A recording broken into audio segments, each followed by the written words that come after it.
It's a good picture of us. Okay. Yeah. The muscles look big. Muscles look big. Recharge is live. Yeah, and now there's an echo. Recharge is live. Yeah, no, there's an echo. Recharge is live.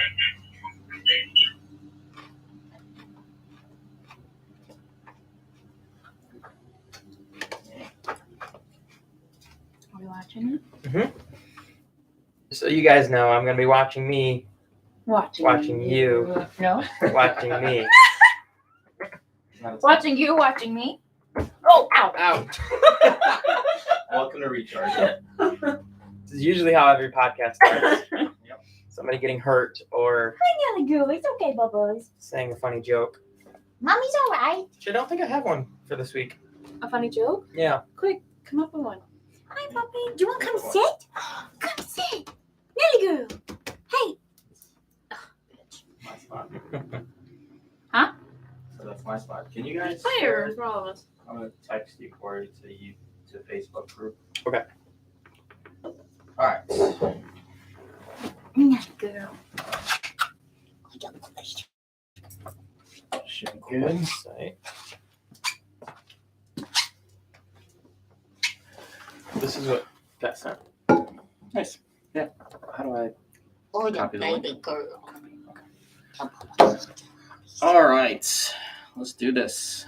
Do you want to come sit up here, Nelly? Do you want to come sit? She's never sat on this couch. Well, she could. Have chat. She's never sat on this couch. She could. Have chat. Okay. Alright, let's do this. Want to come sit? Here, come here. Welcome to Recharge. Dr. Gene Shirokrag, Dr. Megan Weezer, Dr. Hold on. I gotta Corey, tell Mark. Black Widow Spider Killer. How? Oh yeah. You got a what? What do you got to tell? Mark just messaged me and said, "Get my feet off the table." They are not on the table. My calves are on the table. My feet are hanging off. Yeah, Mark. Yeah, Mark. Details matter. Unbelievable. Yes. Corey 1, Black Widow Spider 0. We he just said okay then.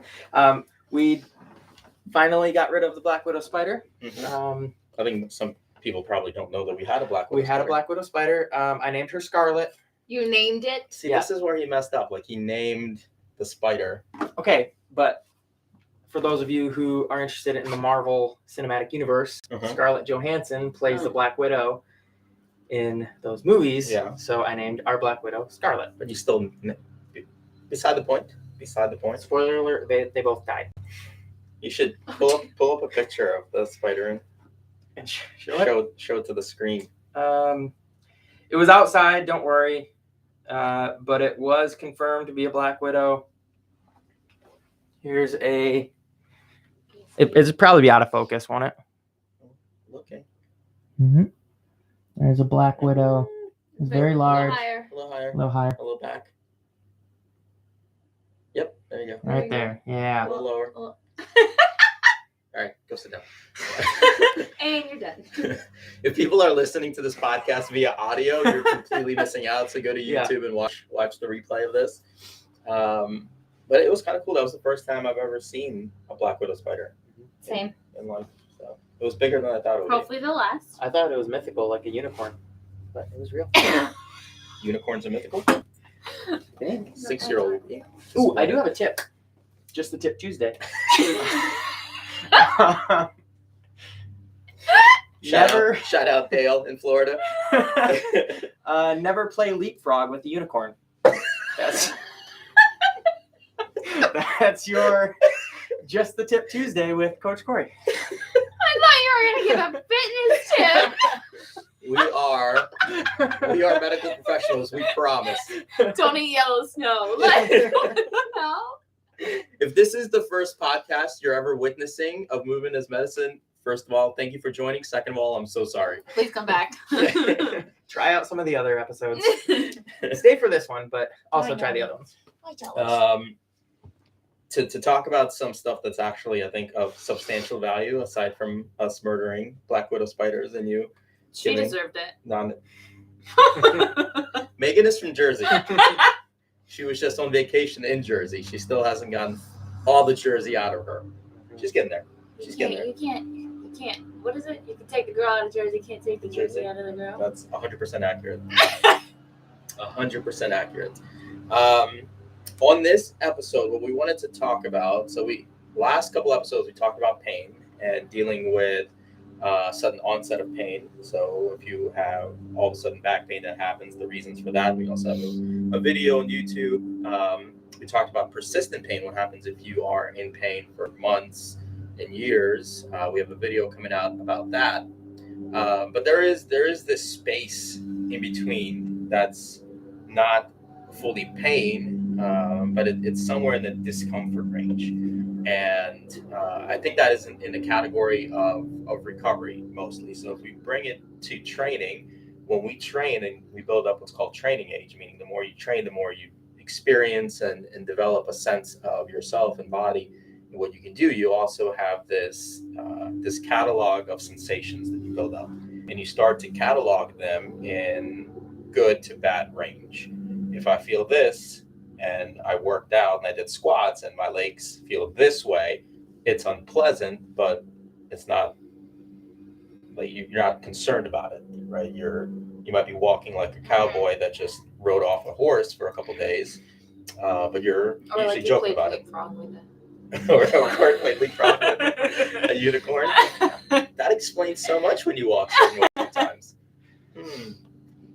So, but I think it's important to talk about those sensations and how to process them, especially if you're new to training or you're feeling different things. And uncertainty is the number one reason to not do something. When you are unsure about whether it's good or bad, then you don't do it. And there's been a lot of change in our interpretation of soreness, right? Because we used to think it's lactic acid buildup, but now we know that it's not really lactic acid that results in the soreness and that burn feeling. Burn feeling is hydrogen ions, but even that's not soreness. Right. And neither is really the lactic acid buildup and processing of in your system. So let's touch on it. When you guys, what are some red flag sensations that when you feel after training or during training, you're like, oh, this is something I need to really stop or be aware of? Sudden, sharp, and shooting. Those are kind of three things that at least make me take a step back and like assess, I guess. Yeah. It doesn't mean that I have to stop. It just means, okay, well, what was that? Like, that's different than my muscle burning because it's tired from lifting or something like that. A sudden onset of something, a sharp sensation, or if something like starts at one end and shoots down your arm or your leg or something. I think those are pretty good places to start to just assess, step back, think for a second. What was that? What was I doing? How do I feel now? And kind of, if you have a coach nearby, maybe mention it to one of us. Yeah, so I think that's great. Yeah, I think that sums it up. Good. Yeah. Podcast Good over. podcast. See you guys. The one thing I'll add to that is the other side of sudden is a crescendo. Like if it gets worse. If it gets worse over time, even if it's slowly like Like building. round one, it's round two is a little bit worse. Yeah. With Okay. each rep or with each round or whatever. Yeah, but even if you keep going and it still kind of goes lingering, but starts to build up more, and then the following day and 2 days from there, it still hangs out and it's changing how you live day-to-day life. That's something to have a little bit more awareness of. I think also if it changes your biomechanics. So like you have to do something like go down the steps sideways or something like that, as opposed to normally going down the steps forward. Or backward, do you. You do you. But like you said, some of that stuff comes with training age, like of being able to recognize what you should or should not feel. People who are brand new to this stuff, everything is new and everything is uncertain to them because they don't know what they're supposed to feel. A lot of times I have to tell people that are new to it, like especially the low back, people are always very hesitant and fearful of things that when they feel things in their low back. So sometimes I'll tell people, like on deadlifts or kettlebell swings, like you might feel your low back working. There are muscles in your low back that stand you upright, and that's what we're doing. I don't want it to be the main mover in that, so I'd rather you feel it in your glutes and hamstrings, but you might feel it in your low back. You might feel like your back has worked, but I want you to be able to dissociate that between fatigue, muscle working, etc., and pain. I think a lot of times people get hung up on technique, and I want to say it's overrated. It certainly has a place and it's important, but one thing like we tell members, especially as they're kind of onboarding and getting signed up, is people are like, yeah, I'm excited to work out here because you're a physical therapist and you'll help me maintain good form. Yeah. So that's like one of the big things I dispel early on, is that you have to train multiple forms because you build capacity in multiple forms. If you're only training a certain technique or a certain form, then you're only efficient in that form. And again, it comes down to efficiency. Like Well, there's even a place taking it a for step further, like having that mindset of form is going to dictate whether or not I get injured is like incorrect. Like nothing predicts injury. Right. So. I'm sorry, what? Excuse me? Nothing predicts injury? No, nothing predicts You injury. just like erased a $2 billion industry. What are you doing? How dare you? It's inevitable at some point, but as physical therapists, we can help manage the injury and keep people training. Yeah, that's a big. Through That's a big for a lot of people. We had somebody come in today, a gym member, increased activity last week outside of the gym and was having a flare up of like low back related sciatica type symptoms. And I had to talk about how this person can still come into the gym and we can almost treat it like a physical therapy session. Like that's one of the reasons why we're physical therapists and coaches, is so that person can still get their fitness in, can still get their heart rate up, but work on similar movement patterns that won't necessarily irritate her condition. Is she on your foot? Yep. Aw, Nelly. Yeah, and I that comes down to load management, right? Understanding total volumes that you're doing, which most people are historically terrible at doing. Right? People think about, I'm doing this weight for this set, or I'm lifting this amount this time, but they don't think about how much have I of that type of movement pattern have I done in the last week, 2 weeks, 3 weeks. So like one simple question I usually ask people is, when is the last time you raised your arm straight up in the air? As when they're doing their onboarding, and most people are like, not, I don't know. So then if you're like, for simple math, if you're doing 10-pound dumbbells overhead and you're doing 10 reps for 10 sets, right, you're doing 1,000 pounds of total load over that span.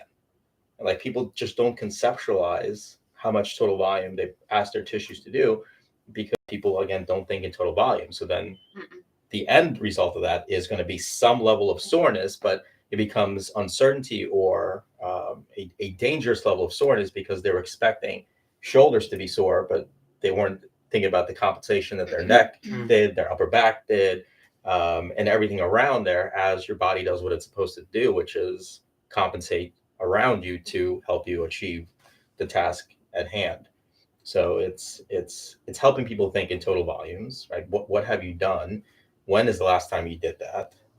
And then it's thinking through, are you training in multiple positions to allow your body to absorb those forces over time, right? To come back to form, if you're only training in a particular form and you're very rigid about it, which again, there's a time and place for like Olympic lifting and highly technical lifts, form is important, but it's not because of, like you said, of injury prevention.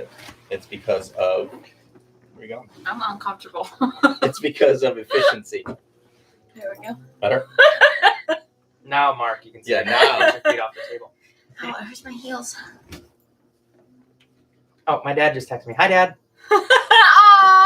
Are you gonna tell that joke? I'm gonna sit up right now.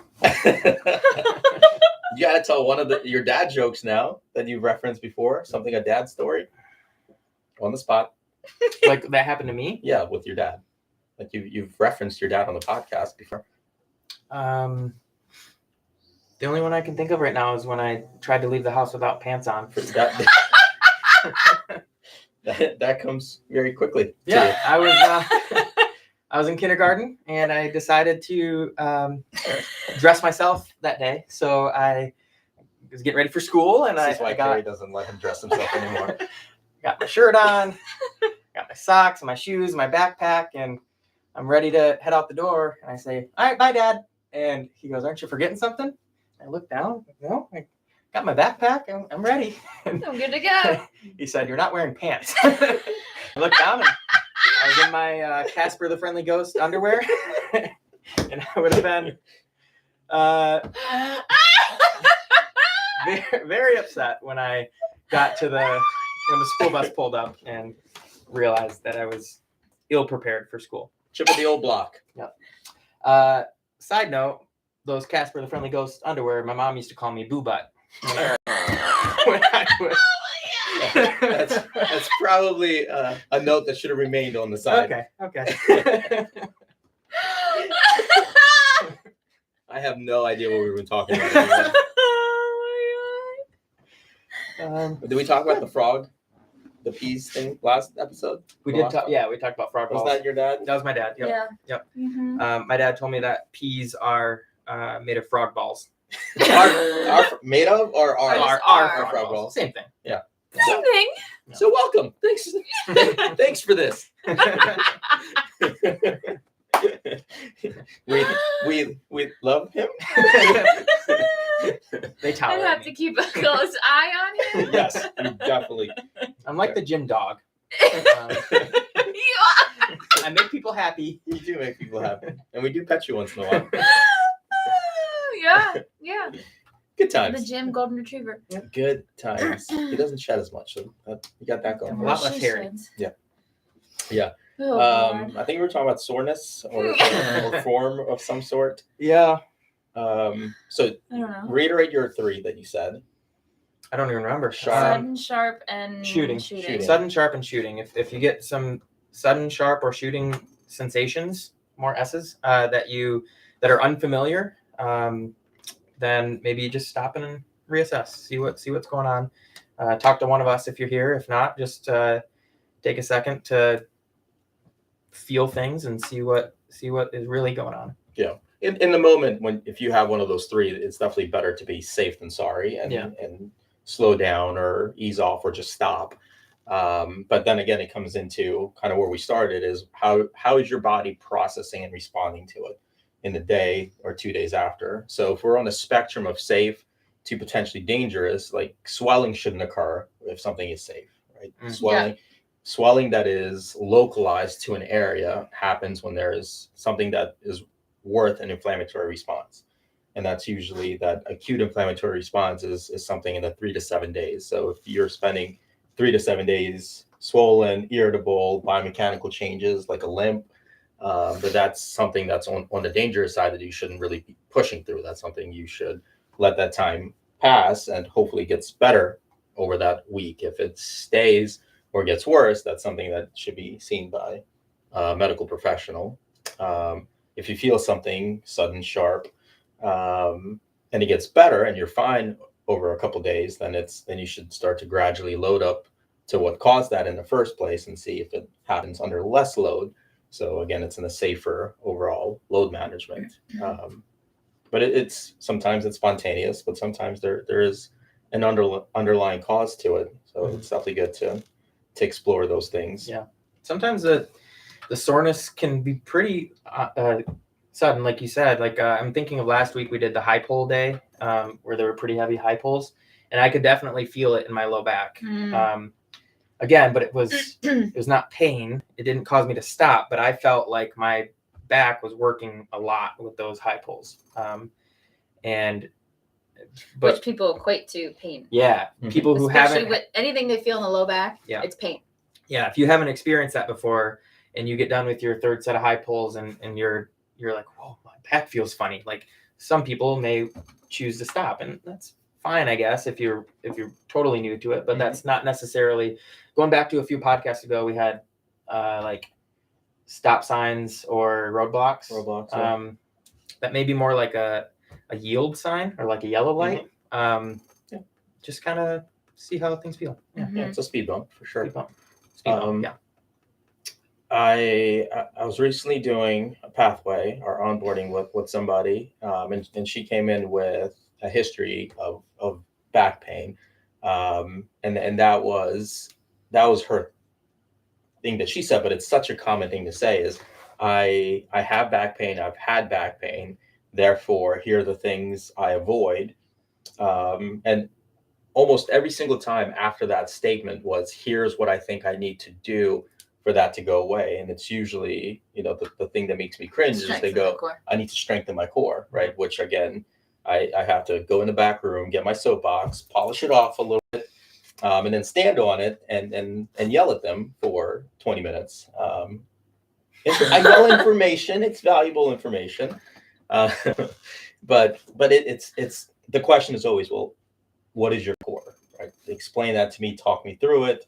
So my approach at this point is just ask them questions to death until they get to a point where they're like, I don't know what you're asking me anymore. I don't understand what you're Might trying. get to that point every day with you. Yeah, that's what I was thinking. I'm very good at it. I'm very good at it. I am consistent. But that's a natural connection that people make is if I have back pain, then Nelly girl. it's very unpleasant. Hi, sweetheart. Hi, baby girl. I thought we were going to invite Greg in. Did you see Greg out there? Yeah, I did. Are we still live? Hi, everyone.